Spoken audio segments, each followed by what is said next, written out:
Welcome back, everyone. And here we are again at the beginning of our new and improved session.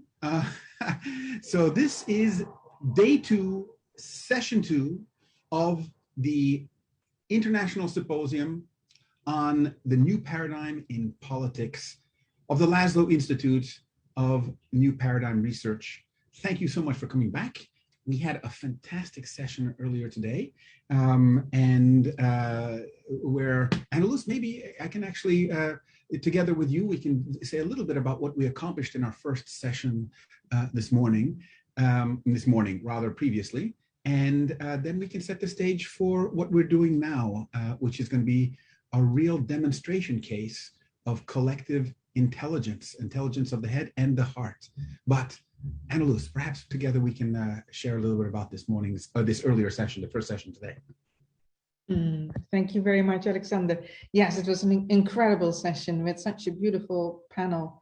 And we really entered very, very deeply into this shared sense of humanity. And that's for me what was the biggest outcome, is truly experiencing much more the essence, as of our humanity first, the heart of our humanity. But also a very grounded understanding of the challenges as well, and the courage that is required. And we need to be really, really awake in this process. It's no small task. Co-creating thrivable civilizations, transforming a world that is still so divided, so polarized, while right now going through so many challenges, both in terms of our climate, the COVID crisis. Still, there's so many divisions between people, also socially, economically, what people were presencing in the room. And yet there is ground for hope. And this is what we've seen all throughout, because we are also transforming in that process by taking on the challenge itself.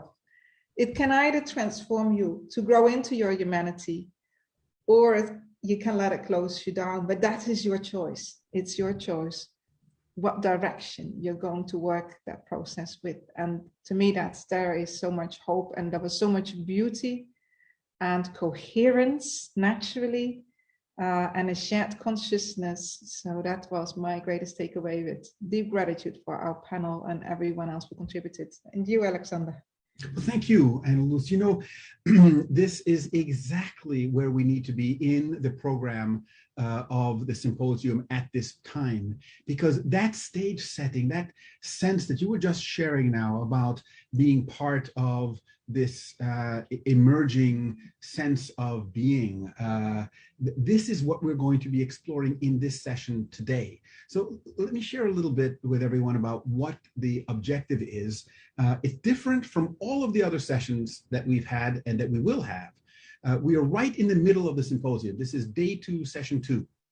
And if you want to get a sense of it also, please do go check the schedule and the description of the participants as well on the symposium website link, which I think will appear in your chat in a moment. So just you can see what it is that we're doing here in day 2, session 2.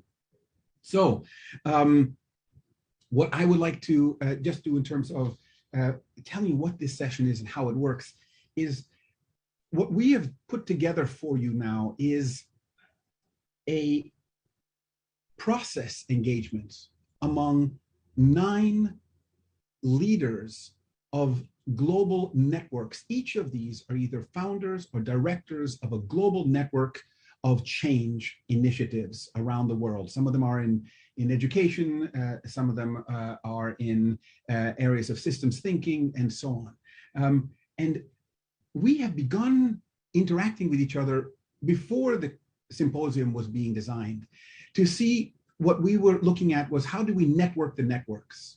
The idea is, can we bring these networks, which are all having a similar orientation towards change and making a better world, just like we talked about in the in session 1 today, how can they be stronger together?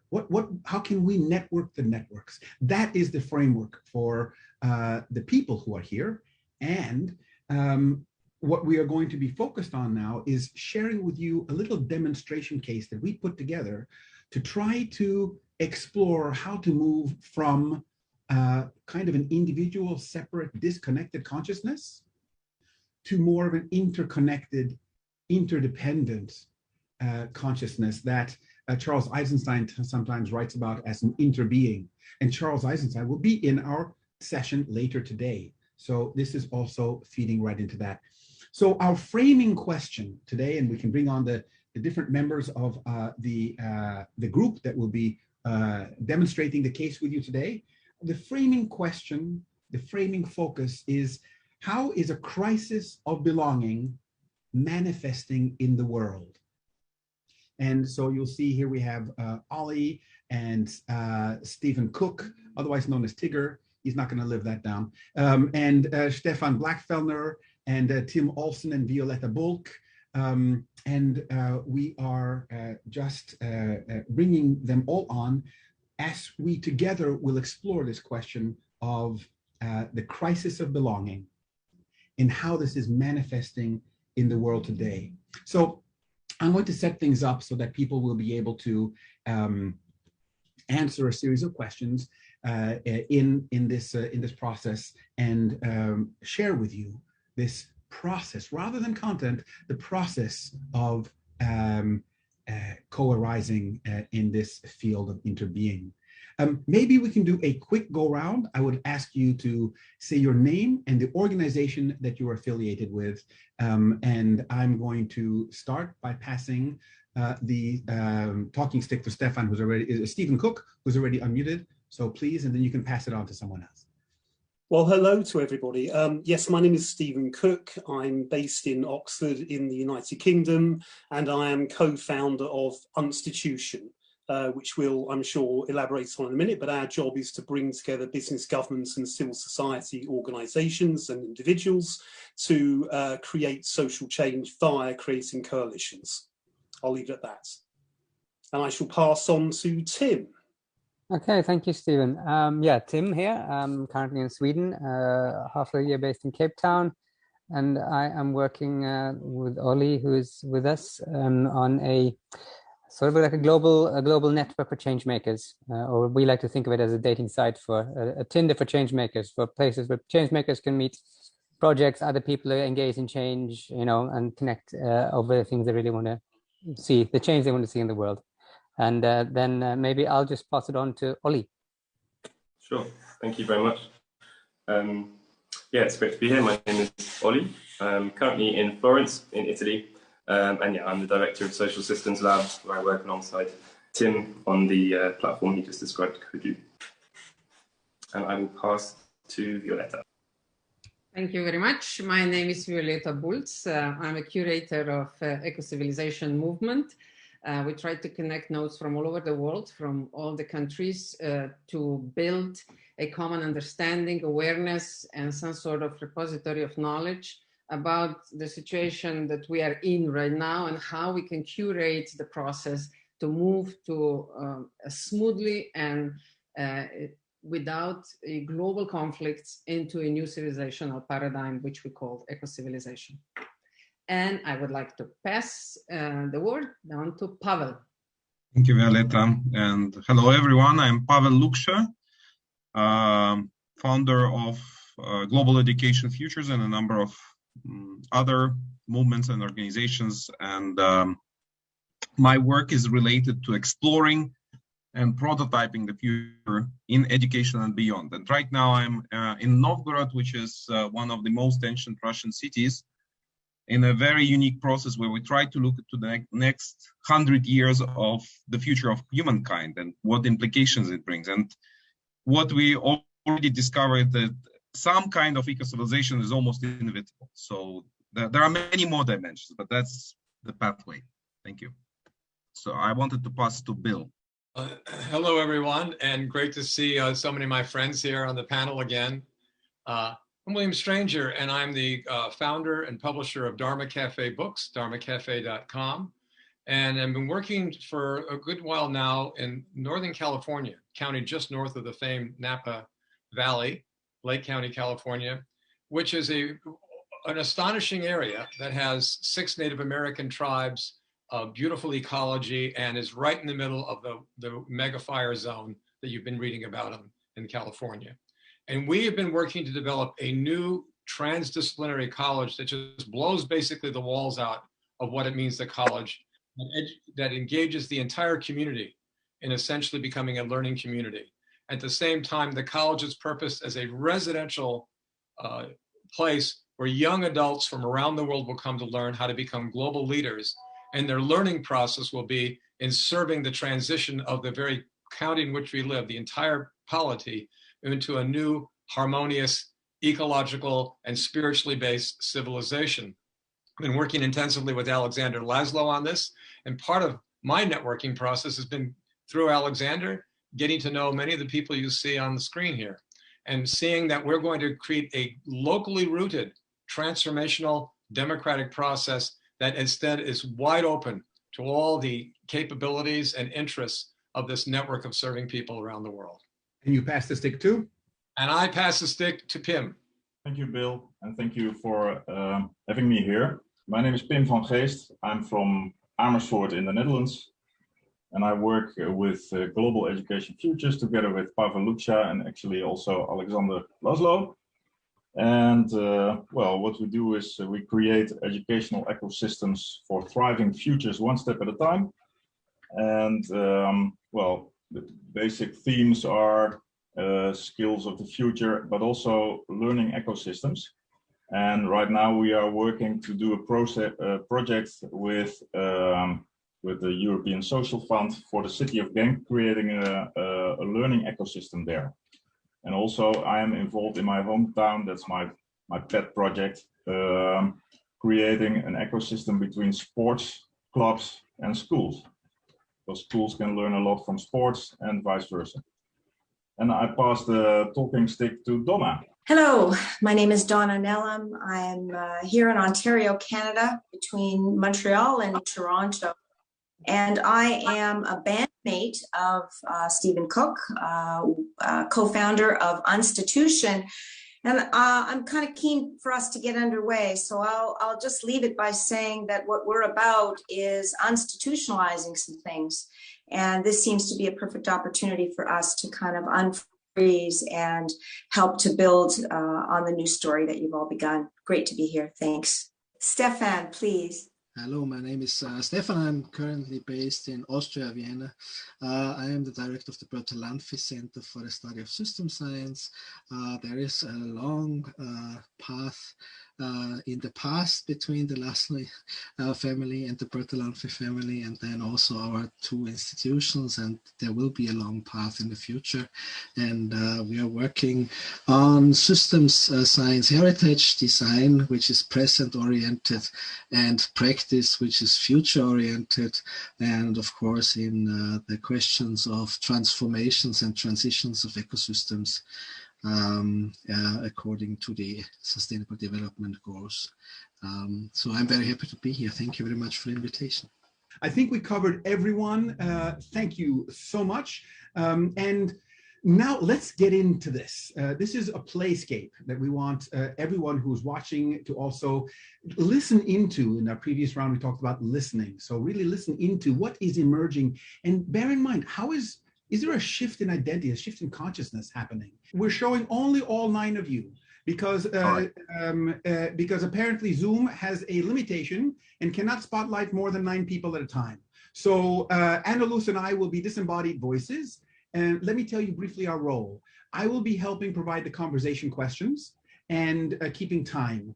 And Anna Luz will be providing the meta-narrative, speaking from the voice of cosmic coherence. So really, she's not going to be speaking as Anna Luz, but she's going to be looking at any patterns of emergence that are happening and occasionally dropping in with commentary about how we're doing in terms of the emergence and the alignment for cosmic coherence.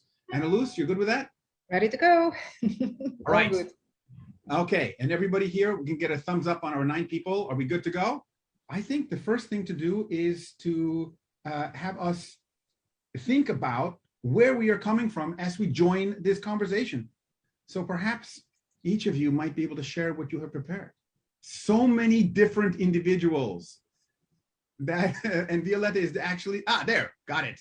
And same with difficult when you have the backgrounds there. Donna, back up a little so we can see your individual thing because we can't see it in the camera. And a little higher, and then we can see it. There we are. Okay, look at this number of individuals. Well, all right. So let me ask all these individuals, and I'm going to just read the question, and then please feel free to jump in and respond. I'll turn it first to Violetta, and then Stefan, and then Donna, and then we'll move with the teams. The question is this: how is the need to belong relevant to you personally in your life and in your networks that you shared about? And how does this relate to any aspect of the symposium that you may have heard so far? But mainly, how is the need to belong relevant to you? There is no simple comment on that very important question, but if I look back, this was somehow a fil rouge throughout my whole life. This sort of understanding what belonging really means, and where do I fit in the overall understanding of the society, what belonging means as well. So I do remember always, already as a youngster, I kind of was hitting into this concept of you have to fit in. We will accept you only if you follow these certain rules. And just follow some sort of structure, some sort of architecture, some sort of hierarchy, which of course I never really could do so. I was always interested in what can we do together? How can we make the world better? How we can play better sport? How we, be a better team? But nowhere, I just could not stand this notion of fitting in for the sake of the rules. So that kind of pushed me into even thinking about that later on. And as an adult, I constantly was sort of challenged by this thought. So what I learned is that I'm here in this world not to fit in, but to co-create and look for people who are around me who just want to explore and make this world a little bit better, or even that is a bit preposterous word, how to actually understand where we are and where we want to go. And that kind of led me to become not only a manager who was a connector, but later on an entrepreneur who was a connector. Later on, I started running some movements. Inco movement was the first one. And even as a politician, which the last 6 years, I entered politics as well and hold very high posts. Even I was a commissioner of the European Union. And I always try to connect and see how we can empower people instead of pushing them down the hierarchy and ask them to fit into something. So older I am, more encouraged I am that the future of this world is really in this co-creation, in this, and we've heard so much about it yesterday, we've heard so much about it today. So I think it's something emerging on a global scale as well. And I hope that through this eco-civilization movement, which is very much infused by this idea of trying to create a space where we can interconnect, where knowledge is universal good, and where we really try to understand why we are here and where we would like to go, dream together, and then manifest the dream together. So you see, this belonging is kind of tricky question. I no longer relate it to fit in, but I relate it to the real freedom of the inner self, connecting, hopefully based on VUCA principles, with the rest of the people who dare to dream and dare to manifest the shared dream. Thank you, Violetta. Stephen Cook. Oh, crikey. Well, I have to say, I grew up with nothing but a negative view of belonging. It seemed that in central London in the late 1970s, everything that anybody wanted to belong to was related to tribalism and violence, be it a football club or a movement. There was a time when if you wore the wrong coloured Doc Martin boots in the middle of London and you walked down the wrong street, there was a very real chance you could get killed. So that's Thatcherism, and I grew up in that real big world of change in the UK. So I had nothing but negative views. I also, as a teenager, had a real hard time understanding the distinction between belonging and conforming. And one seemed sort of voluntary and the other seemed enforced. And frankly, I still have a hard time with that idea. But I always felt, and maybe there's a paradox here, that I belonged most, and I still belong most, with the people that don't belong somehow, the misfits, the ones that aren't quite sort of accepted by right and proper society one way or another. But I ended up walking into a 35-year career that allowed me to change the ways in which all sorts of organizations, from governments and businesses and charities and so on, dealt with the way that they either did or didn't enable people to feel that they could belong. So I think that really negative initial perspective ended up being a real positive. And of course, the culmination of all of that is with Untitled today, where we are a network globally entirely focused on helping human beings feel that they can truly belong for real reasons rather than fake reasons to something that is really valuable and worthwhile in terms of coalitions for social change. So I got fed up with looking at corporate environments where everybody walks into meetings and workshops wearing a sort of corporate skin, and nothing of any great note really happened because nobody was being their true selves. So that's my view. Belonging is brilliant, provided it's real. Thank you. Donna. Yes.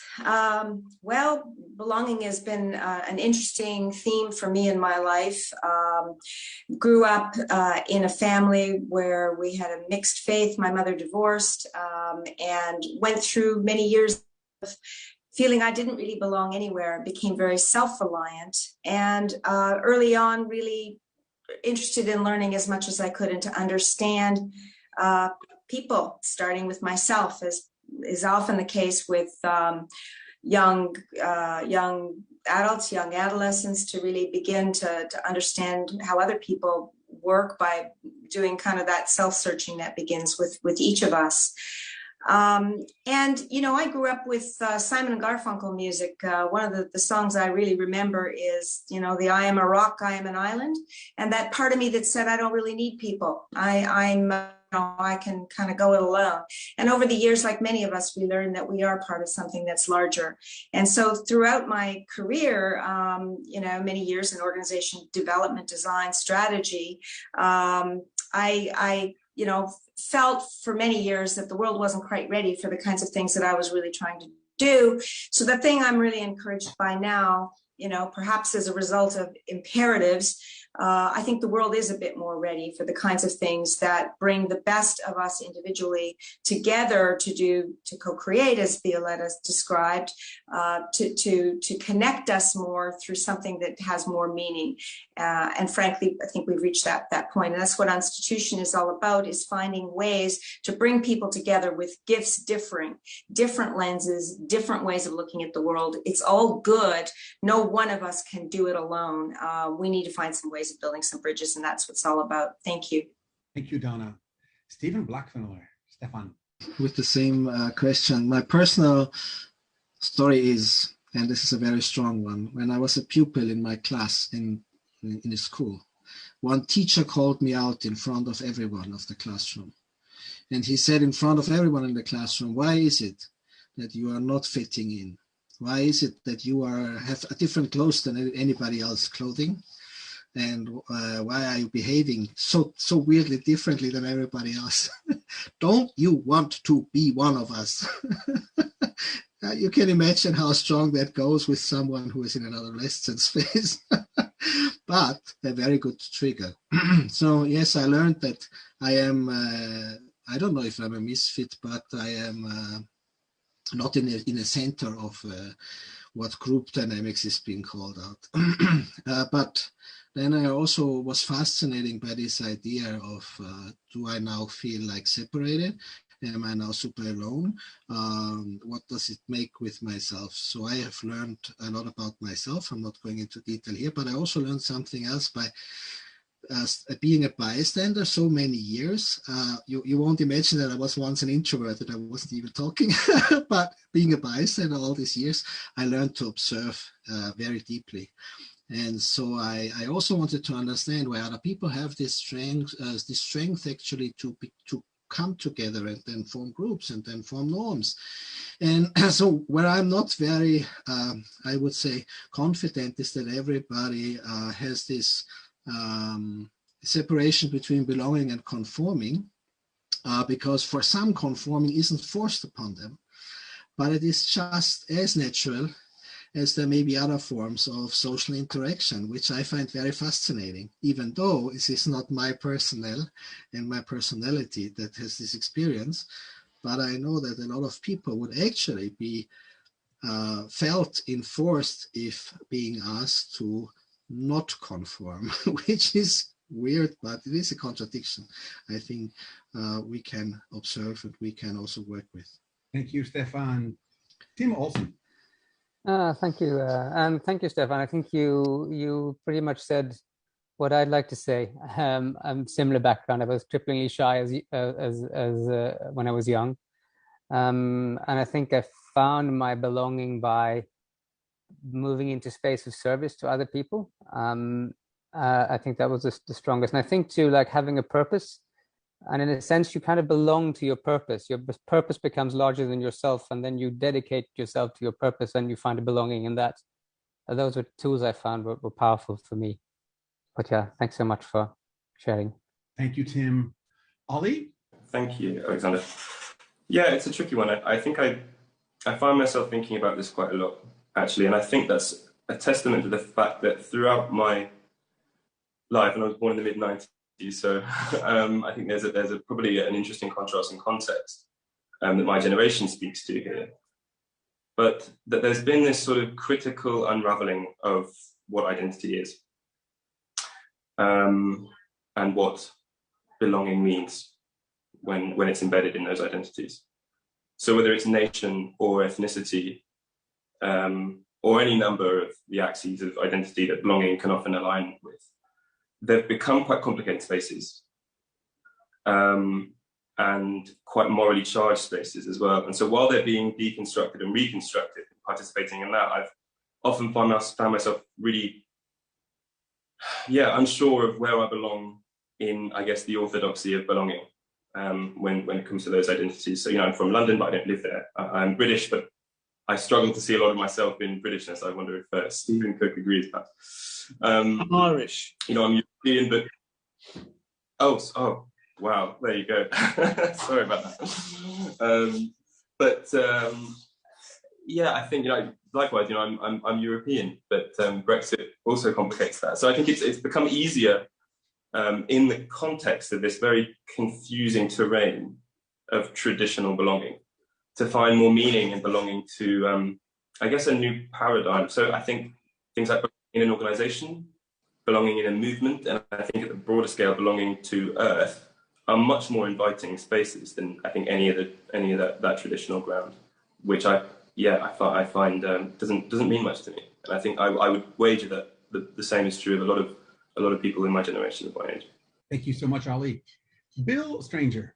Thank you, Alexander. And I recognize myself in everybody who's spoken here. And I was just thinking about my early years, and childhood is fears and safety and security. And then as you meet others, it becomes about acceptance and all those kinds of issues, which with all the ambivalence about, yes, belonging, but being separate and not really having any understanding. So I'd like to kind of shift my understanding of the matter of belonging to a different plane. I live midway between where I live in San Francisco's Napa County, and great musicians who would come and perform in San Francisco would often get enticed to Napa by coming to wine country in exchange for performing music at the local opera house. And I could get a cheap ticket and see great masters I'd never get to see anywhere else.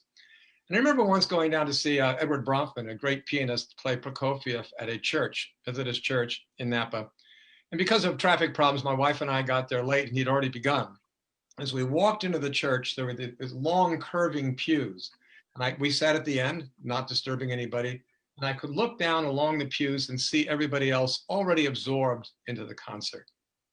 And as I sat there and relaxed and felt into this living presence of everybody's depthful concentration and yielding in attention and feeling and their life really to this music, they struck me as being the most beautiful group of people I'd ever seen. And this struck me as being what humankind should look like, what we look like at our best, in this given overness to this life current, this really spirit of depthful feeling and intelligence that we share in common, in which we lose self, go beyond self, and know ecstasy and know all kinds of intelligence. And to me, that is the depth of belonging that I've learned in my spiritual life, in my human life. It's in that peace and quiet and self-yielding to the prior reality, to the prior unity, as my own teacher Adi Dao often says. We're not looking to achieve belonging, achieve a group. The unity is already there. We have to simply notice it. That's become my watchword really for belonging. Thank you, Bill. Pim, over to you. Thank you, Alexander. Well, Stefan told something about being a bit strange at school, and I felt the same. And that, well, then it was a bit difficult to have a sense of belonging. And, well, I had some difficulty in belonging to my father, so that was also a problem. And at a certain point, when you grow older, when I grew older, I learned to belong more to myself. And as that happened, it was much easier to belong to others and to the world, etc., etc. I found that, well, if you are open to people and have the idea that when you meet someone, you are his best friend and he is your best friend, it's very easy to belong to someone. And at a certain point, I also found that it's, well, in Holland, there's a good system for sports. Here, it is so simple to belong to a group by joining a sports club. And when you join a sports club and a sports team, you have the same goal as a number of other people. And I find that very useful in having a sense of in belonging to a group of people. Thank you so much, Pim. Pavel, last word of this first round. Hello again, and I feel there's so much resonance in stories I heard in this round, and I wanted to bring maybe a couple of additional dimensions. And I think about the need to belong, and I would say in some regards, this quest for belonging has been my personal way of a kind of self-salvation and a self-actualization. And I'll get to that in a moment. But I first wanted to say that I feel, as I look into this question, I discovered two tendencies within. So one tendency to belong, the other one to separate.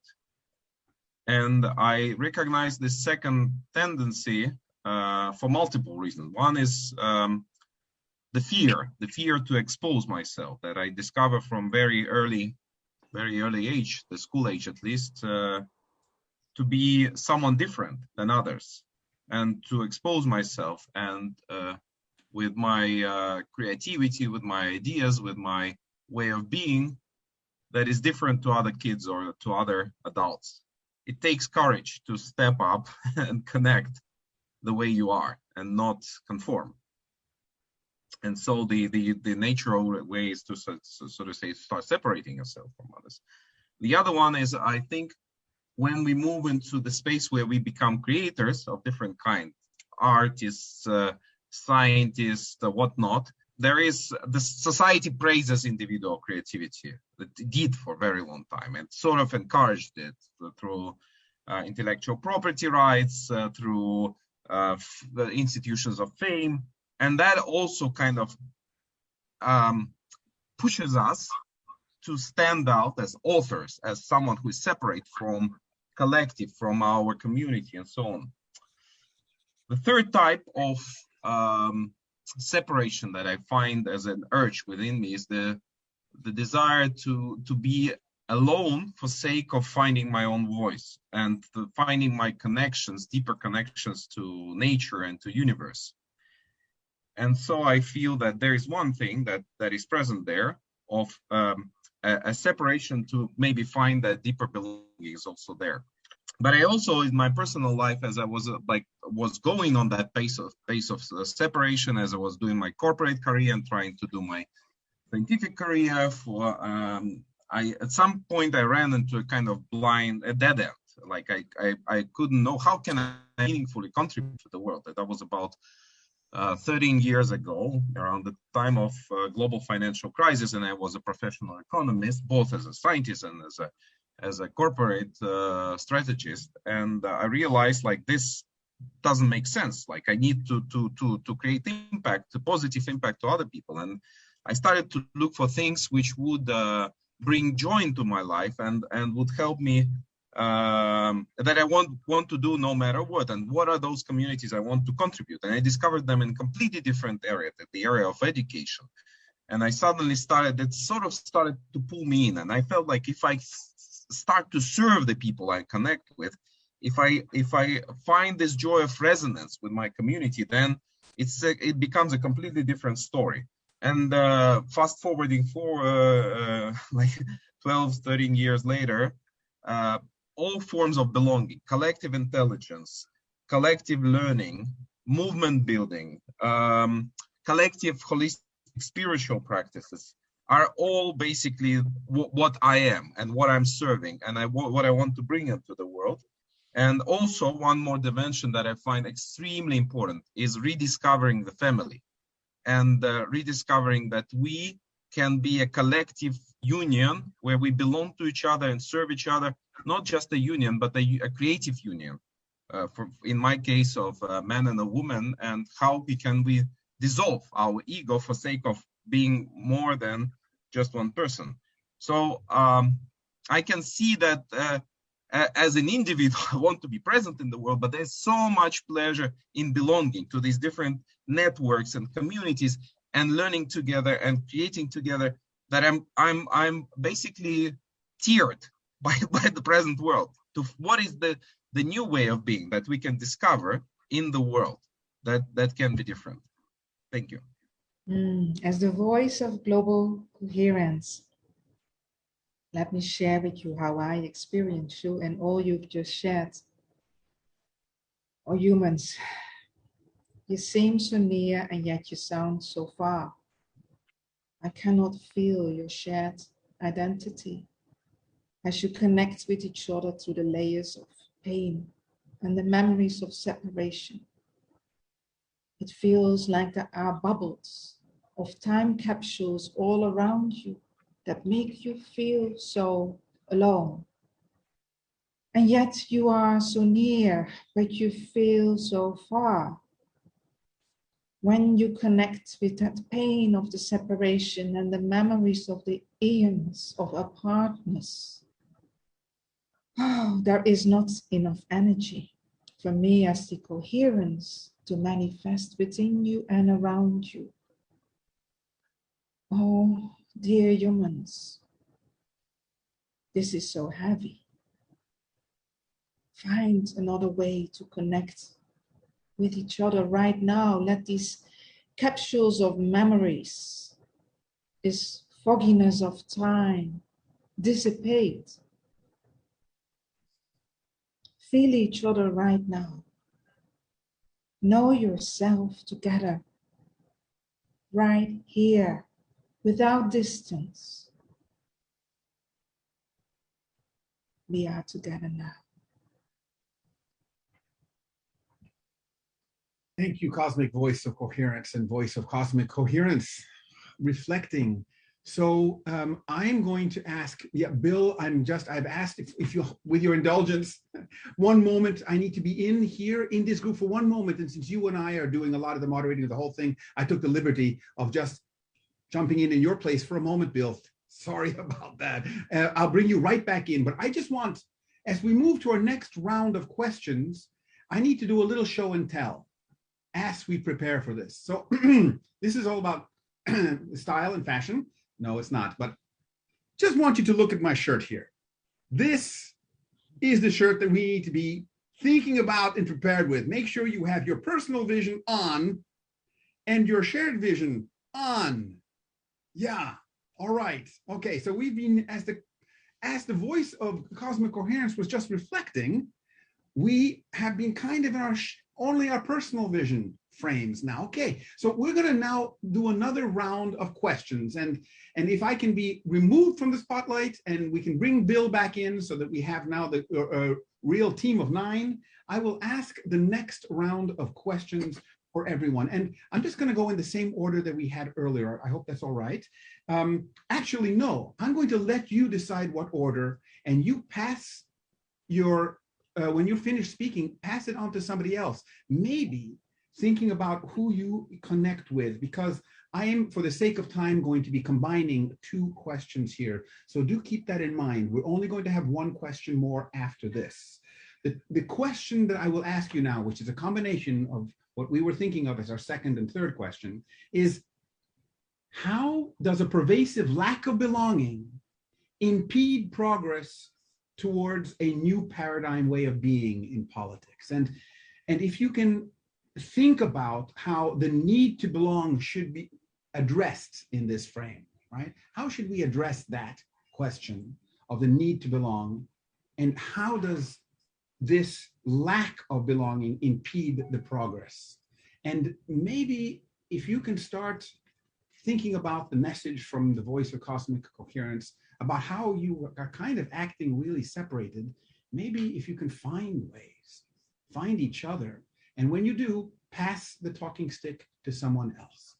So let's begin. I'm just going to begin, though, with Violetta, and then from there on, you will pass the talking stick. Thank you.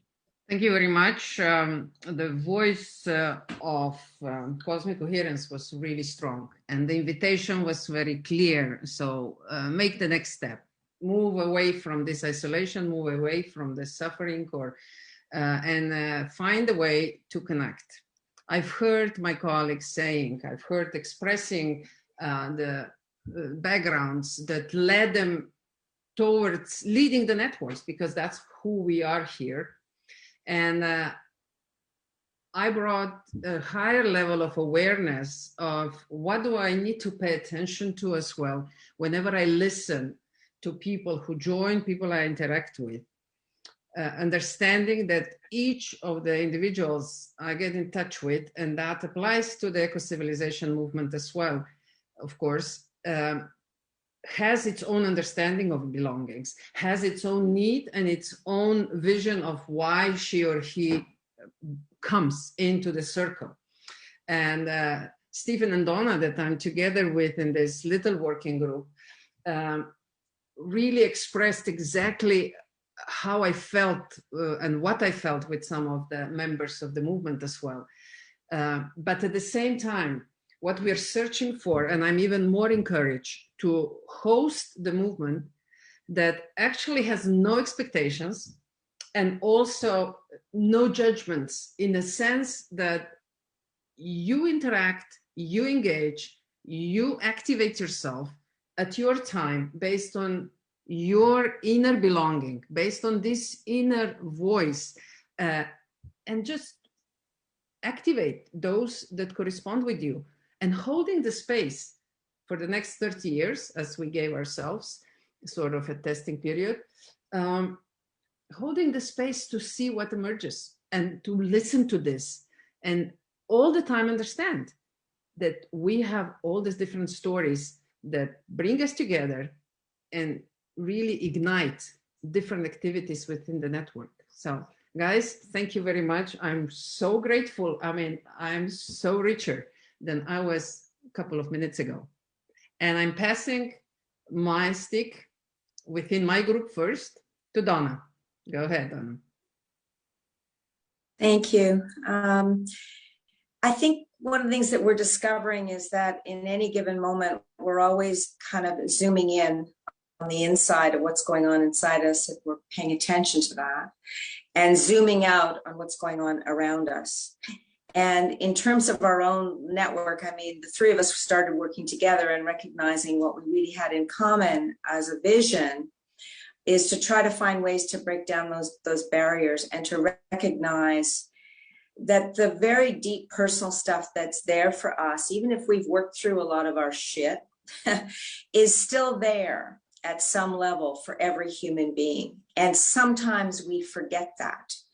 And in spite of the best efforts and the greatest ideas and concepts, we lose people along the way. Because for me, I think what I came to many years ago was being right is never enough. Even if we are right around certain things, it just never is enough. And even when we think we've got some answers, we've hit a point where the complexity of the issues that we're dealing with are so vast that in truth, we need to bring different collective ideas and consciousness together to solve these issues. Otherwise, we continue to delude ourselves.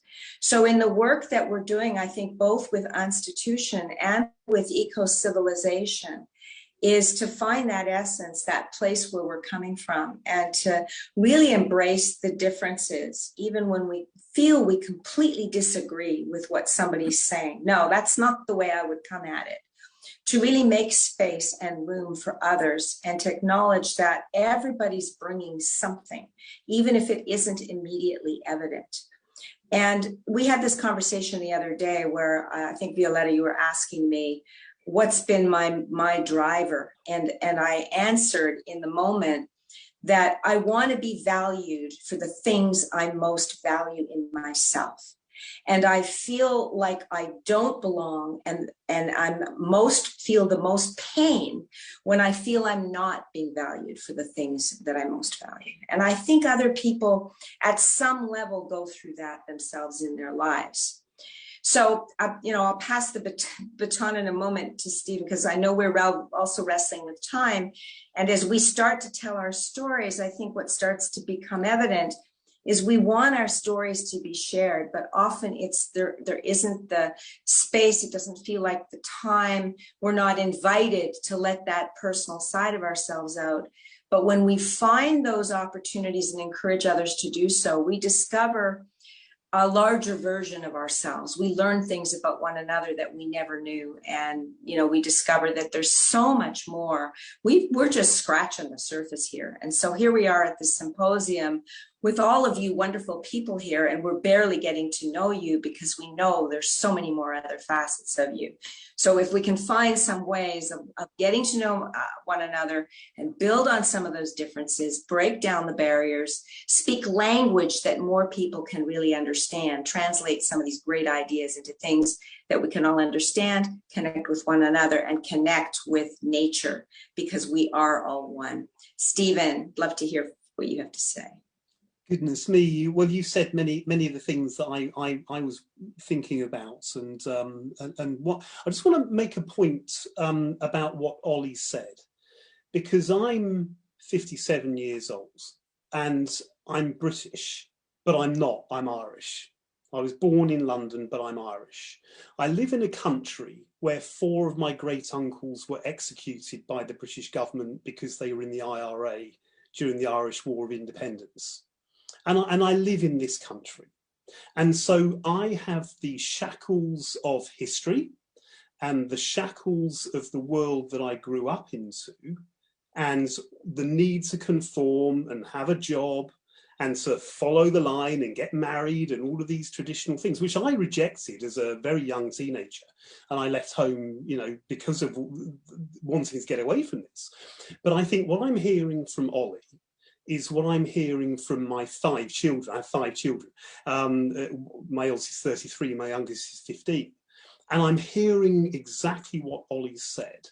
And I think you have had the opportunity, or you have the opportunity, to throw off the shackles that those of us that are older have been desperately trying to throw off. But I think you can do it relatively easily.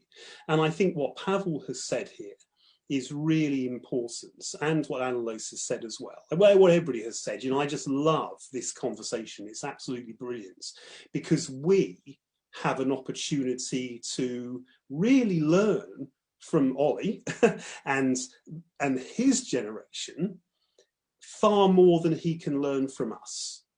And I think the work that we're doing in Untitled is trying to create new paradigms, by throwing off the shackles of conformity, the systems, the artificial constructs that we have all perhaps certainly I've grown up in. And yet we need everybody who is Ollie's generation to really drive us. I think that's where the future really lies. We saw this some years ago when people stopped wearing suits to go into the office. That was a wonderful moment.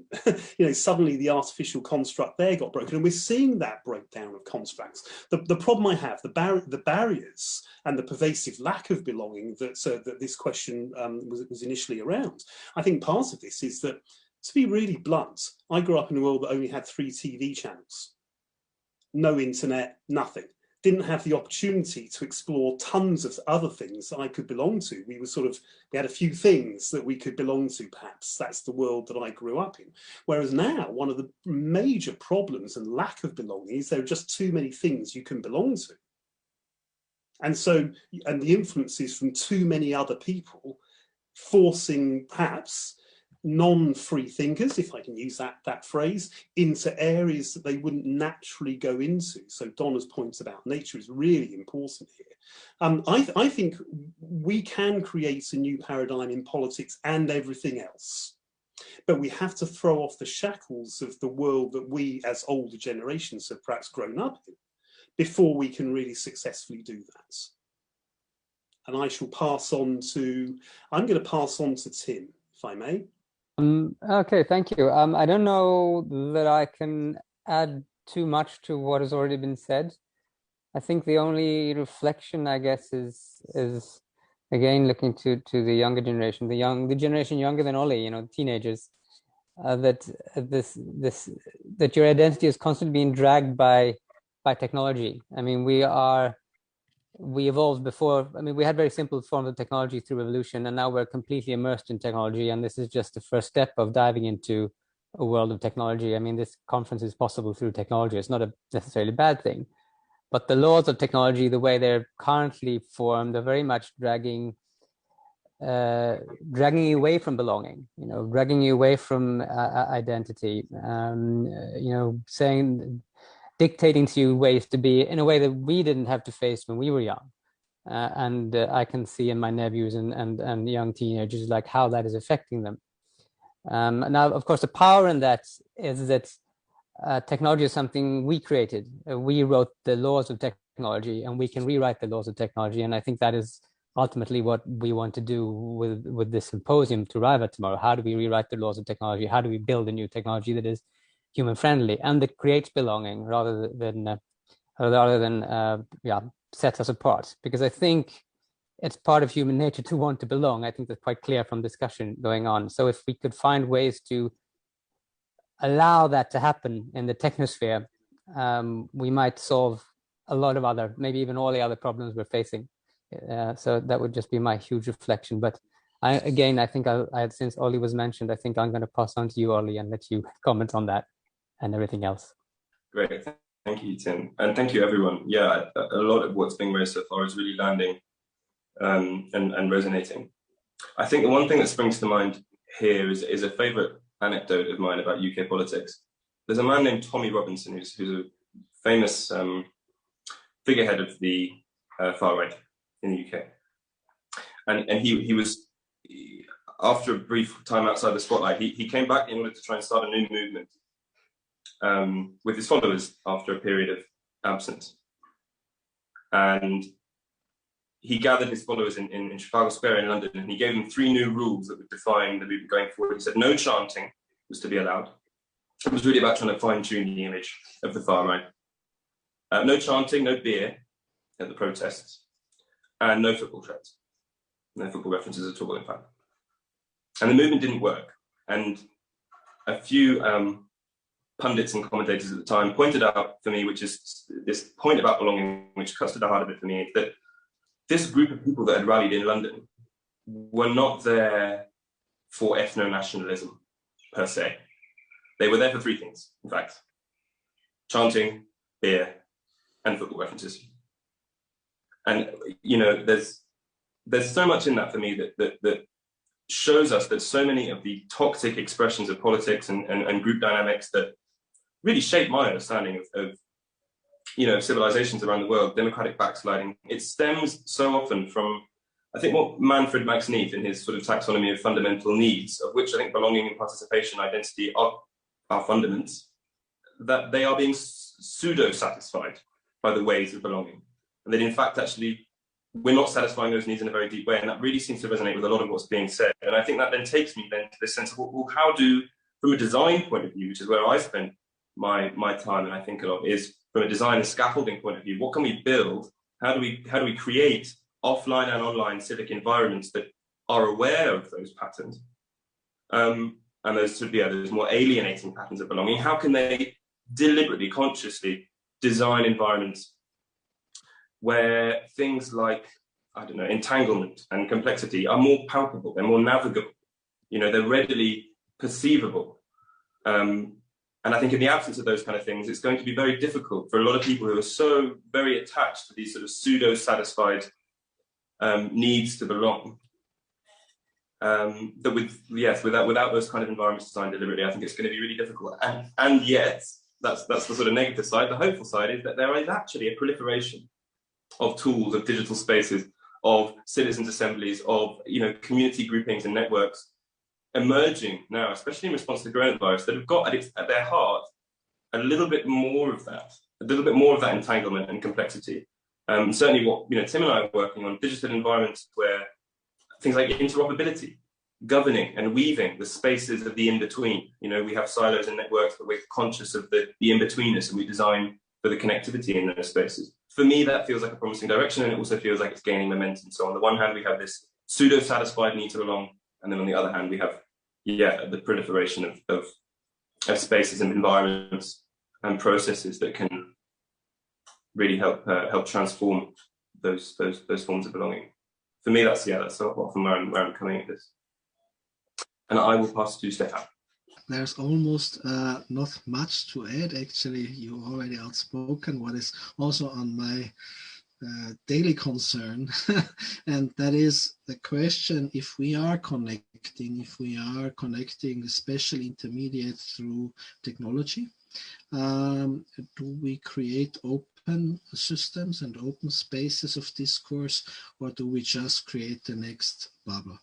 Because code as it is written today, algorithms that is written today in the social media or social network softwares are actually purposefully, for other reasons, not for political reasons, written as self-referential code. So you only see yourself after quite a while, not even the group you're working with, and you always get a reinforcement of yourself, just you, nobody else, you. It's like looking in the mirror if you're in these social algorithms, right? So what I'm really looking at, or what I'm looking for currently in my work also, is I want to find people who can actually write a different kind of code that is not self-referential, but that is actually even disturbing myself. I don't want to look at myself. I want to see the world. I want to connect with the world. So thank you. I do pass on to Pavel.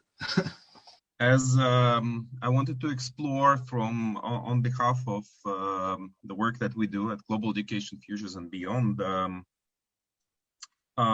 what first of all I think is jeopardizing not only our need to belong to one another, but the future of the humankind. For me, the current systems of governance, and I include in the extended systems of governance education as something that perpetuates the present society or has the potential to shift the society and serve as a vehicle for collective conscious evolution.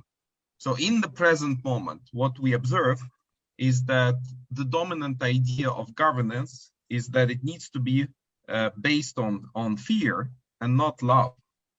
That is the paradigm of power, that we have to suppress other people, their will, and basically threaten them constantly, and yet also include some, like say, carrots to guide them somewhere. And part of that paradigm also includes the idea that people needs to be directly or indirectly stupidified, simplified, in a way also took the present moment where this idea that algorithms are going to control people has the potential to enhance that and even escalate that process much further. Also, in terms of the part of that paradigm, also kind of the idea that stupidifying continues as people are facing, for example, social media, and they get constantly distracted from the real problems they are facing, the real impact they could be making, instead of the potential to help elevate their consciousness, help empower people for action, and encourage them for connection, and provide tools that help us genuinely connect to one another. So the world is the world elite, the world leaders are currently playing some kind of prisoner's dilemma situation where nobody wants the worst case scenario, but we are kind of going directly into that worst case scenario with most negative potential outcomes, such as the destruction of the biosphere, global wars, and whatnot. So where do I see the hope? And that is also part of our work. First of all, is we need to recognize that we've never been separated from one another, and we should not perpetuate that concept. But in order to recognize that we are not separated, we need to start connecting with each other and learn how to sort of encourage each other to liberate from that illusion of separation.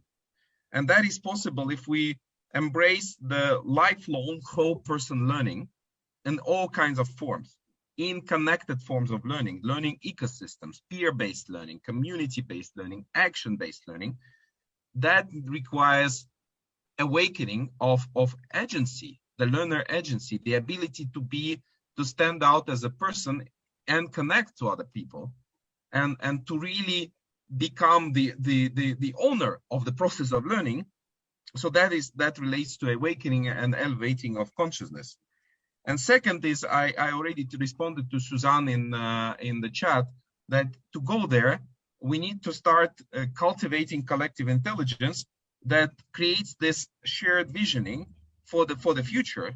Because by the process of communicating in a different way, when we engage in co-creation, we already start shifting towards that new way of being, because the way we are communicating manifests that. And of course, all other things follow, movement building, prototyping, and so on. But these are things that I find essential. And I want to pass to Pim. Thank you, Pavel. And also thank you for explaining 90% of what I was going to say. That's perfect. We completely agree, but that's because we're in the same organization. I was actually thinking intelligence. That, yeah, that's it. I was actually thinking that, in education, basically education is still now organized by schools or coordinated by schools. These schools do not give the right example. They are not coordinated with the sports club, with the zoo, with the swimming pool, with the company around the corner, etc., etc. They are not part. The children see that they are not part, that they do not belong to each other. They learn that they are separate things. So that impedes the child to look at the world in a different way. So we do not facilitate the paradigm shift in the children. And maybe for us it's too late. I mean, I'm 52. How can I organize a paradigm shift? But my children might. And I think that we need to give the right example for that. And for that, I think it's very important that we create these learning ecosystems and remove borders between organizations. Like, for instance, the sports club and the school, or if you like, in your country, the church with the school, whatever. I don't care. It can be anything, but we should give the right example to the children. What an interesting, multi-layered discussion this is. I'm thinking of so many threads that flow together. It was something that you said earlier, Pavel, in your previous talk about the ambivalence we human beings have about belonging and not belonging. It made me think, I looked up something here while we were waiting. I read this many years ago and it's been with me ever since. This is the last statement that D.H. Lawrence made before he died. He wrote a little book called The Apocalypse, which was about where humanity is heading if it doesn't get some basic understanding. And in the very last pages of that valedictory statement, he said, we cannot bear connection. That is our malady. We must break away and be isolate. We call that being free, being individual. Beyond a certain point which we have reached, it is suicide. And then he goes on to say, in this beautiful closing statement, we ought to dance with rapture that we should be alive and in the flesh and part of the living incarnate cosmos. I am part of the sun as my eye is part of me, that I am part of the earth, my feet know perfectly, and my blood is part of the sea. My soul knows that I am part of the human race. My soul is an organic part of the great human soul, as my spirit is part of my nation.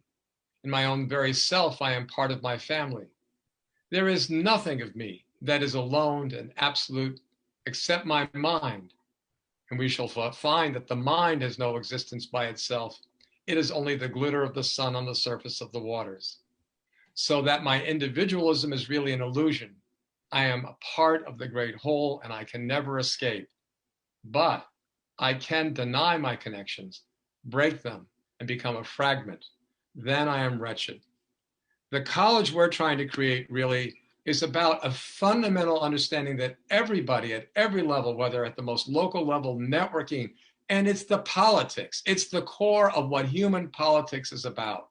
Either we're going to break our connections, be isolate, and be in fear, and be exploited by all those who would want to do it, or we're going to insist.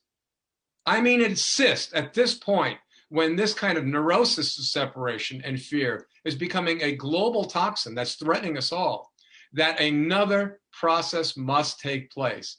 And so what we want to do at the college, and what I'm doing in this network with my friends here, when I listen to Pim, and he talks about sports, when you listen to Donna, and she's talking about listening process, when I see Violetta talk about what she did to trust people, how she led by trust, all of you, I see the different elements of breaking that, becoming responsible for that pattern in ourselves, and becoming responsible not for one another, but to one another in that pattern, and calling on it. And it's going to be difficult. Politics, sometimes you have to yell to make a point because they didn't hear you the first 5 times. You all know that in your relations. And sometimes you get yelled at 5 times because you didn't hear it. Is that why you're yelling, Bill? Just a little passionate. A little energy, because a little bit of energy here, because it's not done in pure tranquility. It's done in the heat of battle. And that's where we all have to find that 0 point of egolessness and that commitment to relationship. Thank you. And as the voice of cosmic coherence, I can start to feel, the emergence of a collective self. You are bringing me in by your joy, by your empathy, by your passion, by your determination, by your desire for connection. You hold within yourself already the greatest forces to make the difference. You either activate me and bring me in, or you dissipate it. The choice is yours. What you focus on is what you grow within yourself and in the world. When you become coherent in your trust that you are connected, that you do belong, that we already are together, you become the world you seek. Now, I have only one word of wisdom and a slight word of caution. When that fire and that passion starts to arise within you, to be that difference, to make the change, keep holding it as compassion. Don't burn yourself up or our world or each other. Keep purifying that fire with the flame of love, so you do not become the new dominance. keep seeking to connect more deeply and deeply as you weave that unity all through time, all through space. All right, my friends, we are needing to wrap up. So what I'm going to ask you all is some final check-in and some words, because Bill was already heading there, in terms of the last round, which was really meant to be exploring what is our unitary consciousness. But I'm going to ask each of you to explore that already. What is there something like that? Do you find some interconnection here? We need to make this relatively brief. There are still some questions that I would like to be able to address from the audience, and bring them to your table, to your attention. So maybe we can go around, and yeah, let's do this. Not everyone has to speak. You can always pass on this round. And I would like to end with Stephen Cook, who will invite us all to do the last holding up of whatever we have to hold up. I'm going to start this one off by passing it first to Pavel. I wanted to say thank you. I come out of this process with really deep appreciation, and I feel connected to all of you, not only in the mind, not only in our vision, but in my heart. I feel all of you, and I feel deep gratitude to what has been said. It enriched me so much. And I feel that the question that Suzanne asked, what if we could impact the world? What if we could actually change the world? I think all of us are actually here and now able to change the course of the world and to learn how to open up to one another through our different being and inviting others to be in different way with each other. Okay, the time is very precious, so let's not waste it. I'll go next. I had to again. So all right, we're changing the mode. So Violeta, I would nominate you for sure. I share, Pavel, your excitement. I'm all trembling inside, and Bill, thank you for this strong push. I've been listening very carefully yesterday and today, what was said, and I heard a lot of why, and I heard a lot of what, but now it's time to do how. We need to be aware, and I'm inviting everybody to acknowledge that the politics is the last pillar of the society that hasn't gone through the transformation, the classical politics. And if we want to really make a change, we have to get our hands dirty and our bodies sweaty, and we need to get down on the line and start acting. So these networks can no longer be just philosophical networks. They have to get in the communities and learn, get hit, like Will said, 5 times in the head, and then send the messages of love and compassion and trust back, and eventually transformation will follow. And I think that this kind of community and this conference is ready to start delivering, not just discussing. And I got so empowered by all of my colleagues and all that I've heard here with the new language, with the new concepts. But the beauty of transformation is transformation itself, which has to happen in the communities. So let's use this as the next step and start living what we're talking and discussing. So I feel very much empowered. Thank you very much. And I'm passing down to Tim. Thank you, Violeta. Yeah, no, and thank you for the passion. Thank you all for your passion, and thank everyone who has been writing in the chat. I've been keeping one eye on that. The story to me, or the message to me, is that there's a lot of generosity and a lot of willingness. And I think that is what we need now. And so I'm looking very much forward to going from the talk space into the action space. So yes. And I will pass on to Stefan. Thank you all for this evening again. For me, evening, maybe your morning. And I do know, with all the passion Bill has already brought into intermediate space here, and Violetta then in strengthen that we are both philosophical, of course, group, because maybe sometimes it is very necessary to think it through before act. But I know that we are delivering, and I know we are acting on a daily basis. And I'm very grateful to have met you as the 9 who are now on my screen, and I will be very grateful to meet further people, maybe also through this symposium. And I'm absolutely confident that we will join our particular skills and our energy to make these little changes that might have bigger triple effects, and who knows, might have a larger impact than we can even imagine, or maybe we in our lifetime might even be able to experience. You never know. Thank you very much. Thank you all. And of course, I need to pass on to, do we have still time for Donna? Yeah, I'll try to keep it really brief. I think what we've experienced here is we've learned a little bit more about each of us, and it's still very much the beginning. It's scratching the surface. I think what we're learning is that this is like peeling an onion, and it is, you peel the onion, you peel a layer, you cry a little, there's a little bit more we discover.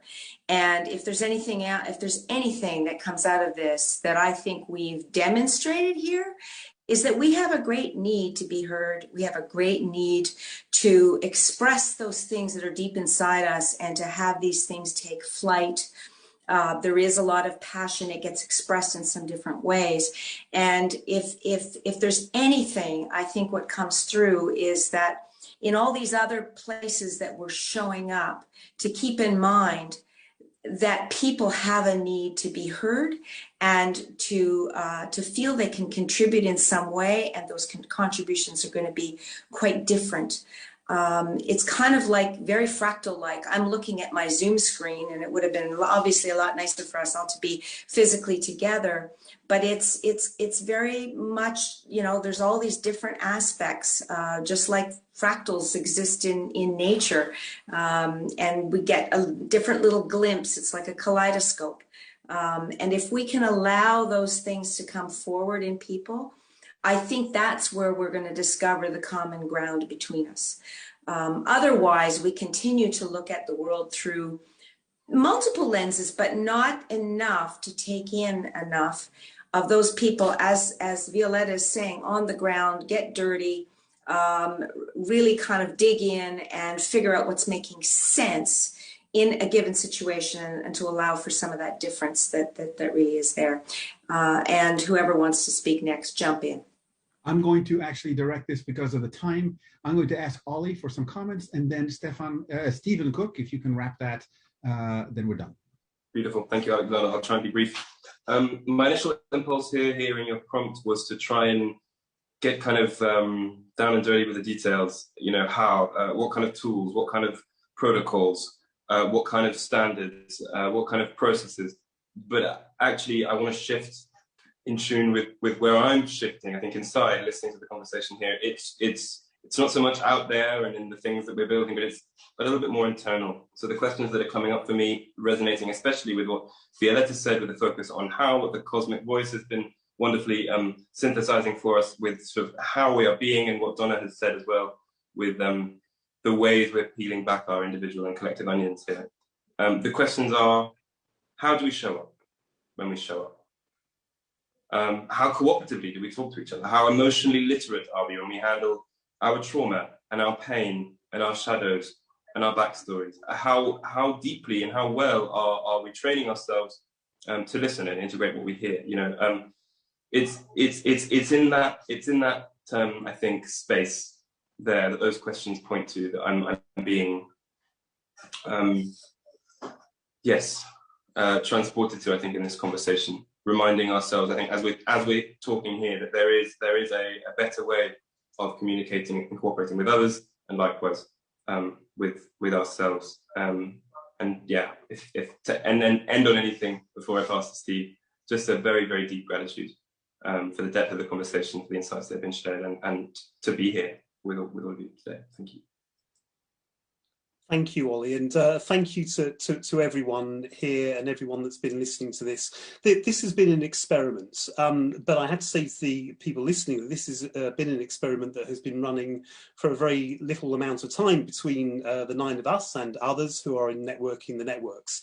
And what we have discovered, and I think we're amplifying this very much tonight, is that as a network of networks, our ability to reach many different types of perspectives across communities, across borders, across countries, across ideals and philosophies and principles has been really powerful. But the overriding thing for me, and listening to you all again tonight and today, is that everybody here wants to do something, and everybody is doing something, and everybody here is doing something in the real world, in community, rather than just blah, blah, blah, talking about stuff. We're all actually involved in doing things. And I think that is a really powerful driver for all of us, and a driver to bring us all together. And I think we've already demonstrated that we are as one. And I'll wrap up by saying I think we should all hold up our second signs for everybody, because I think we already know this. Let's just tell everybody else what we already know. There we go, folks. And I shall wrap that up, and I shall pass back to Alexander, because I know we're short of time. Thank you very much, everybody. We are interbeing. I love that, because it's a verb, right? We started off by saying, I am an individual, a noun, and we are interbeing is the verb at the end. And everyone has their own way of interbeing that combines everybody else. Look how cool that is. Everybody is interbeing, combining the frames of each other. We are more or less at time. I wanted to take just a couple of questions to mention what we're doing here, because fortunately, people, Pavel and Violetta and others, have been responding in the chat to some of the questions after they have come up. So that's great. There was one comment somebody mentioned saying, so what is trying to be accomplished with the symposium? I'm only hearing personal views. But I think that was early on. And I think, and I hope that everyone, and that person who put that there as well, is seeing the change and the transformation that was experienced in this group, because the voice of cosmic coherence even noticed, right? Even the voice noticed that there is a sense of interbeing here that was emerging. And so I just wanted to celebrate that move and that shift in consciousness. Let's see now. We have 4 minutes left. I would like to end on time. And I want to also share with everyone a little bit of what's up ahead. But maybe we can do the following. We have, I was just sent a message that Irvin Laszlo is also attending, and Hazel Henderson is also with us. And so we might want to, let's get back and first of all, thank the 9 people here representing 9 different networks, representing themselves and now representing each other. A huge, huge thanks. Send them, please, your love and your gratitude right now. Thank you so much, all of you. We're going to continue networking the networks. Please be in touch with us as well. You can find us all on the schedule for the event. And perhaps I can ask the tech team to remove all the spotlights and let's take us back here to the gallery and see whether or not we can have maybe a quick comment from Hazel, if you would like, and also then followed by a comment from Irvin, if you would like. Hazel Henderson, are you with us? You hear me? Yes. Thank you so much. This was incredibly interesting and wonderful. And I'm very much relating to all of these activities, you know, with all of the networks that I get involved with. And all I can say is thank you. I'll be here tomorrow. Can't get enough of this. And the amazing thing to me is that I'm thinking about the 10 to 15 networks that I communicate with on an almost daily basis.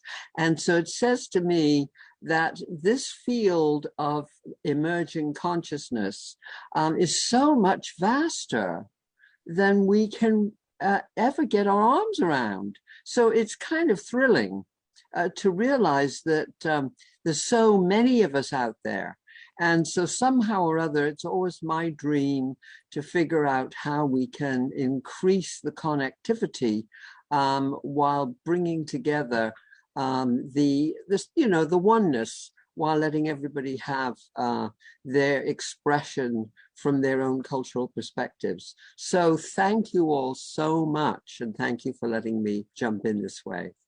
Thank you so much, Hazel. And we're really almost at time, but maybe we have one or two observations from Irvin, if you like. Marvelous experiment. It's the kind of thing that needs to go on. What I want to say is about now you're doing it here through the internet. Don't forget that once you have interbeing, you can also bypass the internet. You can go higher than that. You can start feeling each other. You can start networking through the higher elements, through the Akasha field, perhaps, or whatever, or the United Information Field, or whatever you call it. I think these are connections that you can establish it first like this, but then continue being with it. Continue the interbeing on all your levels, and you'll find that you start sensing also each other, start sensing what goes on in the networks. And of course, use both of them, but don't forget, this is a platform for something that you need to develop, which is our consciousness, a shared consciousness on this planet. The important thing will be now to have the framework now, to have the content, to understand what kind of consciousness, not prescribing it, but let it emerge. You need to have a united consciousness that allows all people in this world to live, to thrive, to flourish. That is the consciousness that we require in order for humanity to live and thrive on this planet. No alternatives to it. This is the way we have to go. You are pioneering it, and you have my strongest admiration and support, and I hope you carry it forward and carry it to all levels, the highest level as well as the varietal level. We are wired already by nature, so use that. We are one, just you have to recognize it. Thank you again, and Alexander, marvelous job that you are doing with this, and thanks all 9 of the people who participated. Phenomenal. Okay, thank you so much. And just one word as we go into the break with Anna-Luz here, maybe you can come back on also, Anna-Luz, and we can just let people know what our next session is about, because it flows perfectly out of what we just now did. That's right. And so in the next section, we're going to be exploring and applying 3 really key new paradigm principles: unity and diversity, holarchy instead of hierarchy, and evolutionary coherence. And we'll be starting to see what happens if we apply that really for the transformation of our societal systems. We're also going to be exploring what are the kind of steps that we need to take and prepare for the constitutional transformation. So both of the making of new constitutions, as well as for constitutional transformations and reformations that are happening in many countries. We'll have an excellent panel to be exploring that.